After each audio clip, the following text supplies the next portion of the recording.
We live in a disposable culture, right? Designed obsolescence appears to be something that the modern economy depends on. The economy likes to sell you the things you need over and over and over, like 3 to 5 times. You replace something over and over, and somehow you feel good about doing it because that's just the way it works. Well, I've got 8 tools here that if they ever need to be replaced, it will be because they were abused. A wood handle was broken, or in the case of my plumb rigging axe that I used for 20 years, I finally used it and drove in wedges and tightened up handles and beat on so many hard things that the cheeks of it started to crack and fail, and I welded it, and finally the metal was just so fatigued it went away. But this is an exact copy. This is a plumb 28-ounce rigging axe that was given to me by a friend that I met through the channel. He had one for himself because he liked them also. And this will last me till I die. And not only because now I'm old, but because this is good for decades of use, and it has such a classic and useful design, a rigging axe. The second one in this little collection that violates the assertion is my form setter. This is not the first one that I had made now 8 years ago. It's around here somewhere. I couldn't find it this morning. This is one exactly like the ones that I have for sale. I've got a patent on this. This is a 5-pounder. I've got them in 3 pounds and 7 pounds. And this is not just a sales video, but this is a design for people that set concrete forms. And if you're a concrete form setter, you can see why the form setter's a win. You can drive the stakes, you can dig the dirt, and if you break the handle, you put a new one in it. Timeless. The next one is from something inside a wood shop, inside of maybe a furniture or a finer woodworking shop, just an old square. So this, it's so simple. It's a square. It gives you 90 degrees. And it is exactly square, and it is pretty seriously old. Now, I haven't been able to find a maker on this. I don't know if this is Starrett. I don't know what the maker is, but that's a piece of rosewood. And these brass fittings fit perfectly. And the scale is still legible. And it's just the right size in a woodworking shop. I use this, maybe 100 times building that workbench. I hadn't used it 100 times before that. I always used framing squares or tri-squares or T-bevel squares or speed squares or recently the Rufus. There are all kinds of ways to make a square line. But there's something about how thin the blade is, the fact that the 90-degree surface butts on both sides of the blade so you can square either right or left or up or down. It's about as simple can be, as useful can be, and it's never going to be improved on. That appeals to me. Okay, so I'm down to 5, and probably, the wood slick is maybe the coolest of the 5, right? But I'm going to save that for the last. Right, dessert. This, everybody knows what a block plane is. This is a little old Stanley block plane.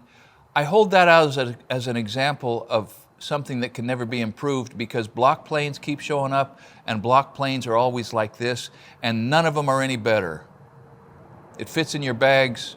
If you're doing cedar siding or a lot of other jobs, you got to have it when you're out building. And if you're in a wood shop and you want to learn how to, if you need to make something smooth, quickly, chamfer a little edge at a single pass, how will you ever improve or change that fundamental design? And the answer to that, my friends, is you will not. All right, now this is kind of obscure. Some of you know, some of you don't. This is made by Crescent way back when. You can still buy these new, but not very often. This is a dig-out bar is what I call it. It's a nail-pulling device that'll reach down below the surface of the wood. You can drive it in with that slide hammer thing, and as you pry it, the act of prying pinches down tighter and tighter. You can pull a nail out that you've already torn the head off of. Maybe your cat's paw or the back of your claw hammer tore the head off. This will get a hold of the nail itself and pull it out. And it, like I say, it doesn't do near as much damage to a surface as a more aggressive nail pulling bar or crowbar or cat's paw or fill in the blank would do. So keep that in the bottom of your toolbox when you're remodeling, but don't pinch your finger when you slide that hammer down. This is a burke bar. This particular burke bar, I think, is only about 9 or 10 years old, so it's not an antique at all. It's not even made by the original developer, which was Burke concrete accessories. This was made by Marshalltown, but they're all the same now. Burke came out with the Burke bar, I think, in the 40s. The patent has run out, and so it's on the open market. But I've got several videos about the utility and efficiency and beauty, if you will, of a Burke bar. If you're going to do any heavy work at all, you're going to have at least one or two of these on the job.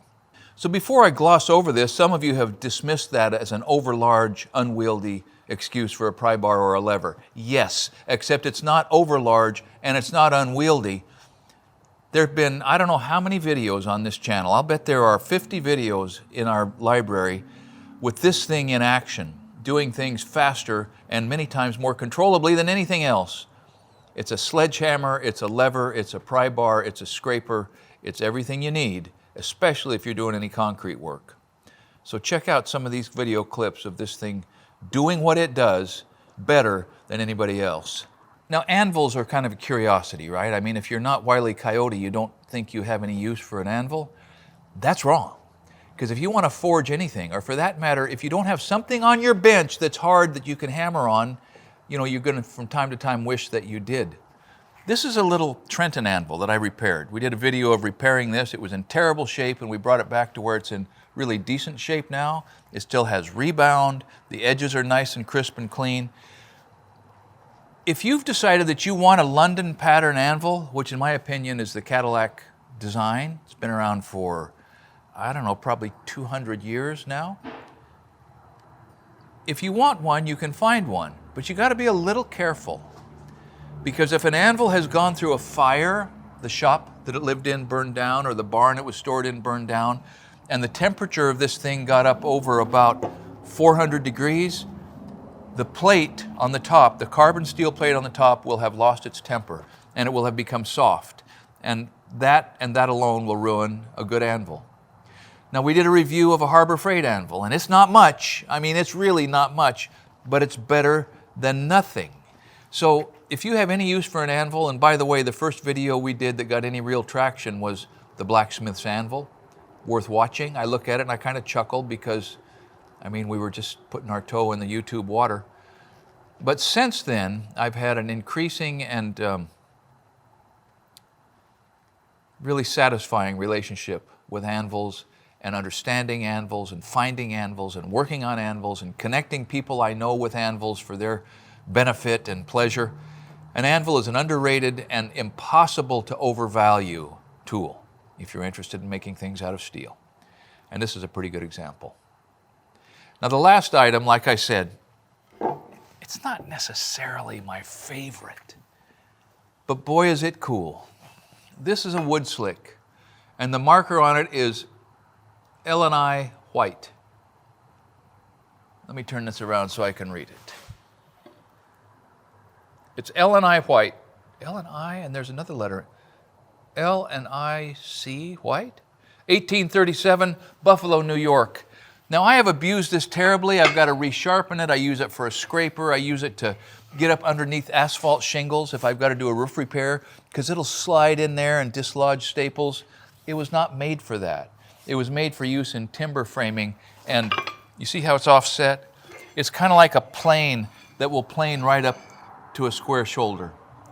It's a wood slick. It's a big one. You can see the carbon steel forge welded into the end of the wrought iron. It's a gorgeous thing. Wood slicks are seldom needed, but when you need them, nothing will replace them, and nothing ever will. And I guess that's a takeaway here, is that tools, some tools in particular, even if they're not the best quality, we just like them. We love them. They add dimension and capacity to our lives and personalities. They increase exponentially our ability to help the people around us. They give us something to loan. When someone comes along who needs something to get out of a jam, it's wonderful to be able to loan a tool. It's not wonderful to not get it back. But you know what? Sometimes that's just a cost of being human. Lend, not expecting to receive. Turning the other cheek. You know, going the second mile. I don't always do that. But it does feel good to be able to lend a tool to someone who really needs it and have them bring it back, maybe in a little better shape than when it left, and say, man, thanks, that thing really helped me. That's what these do.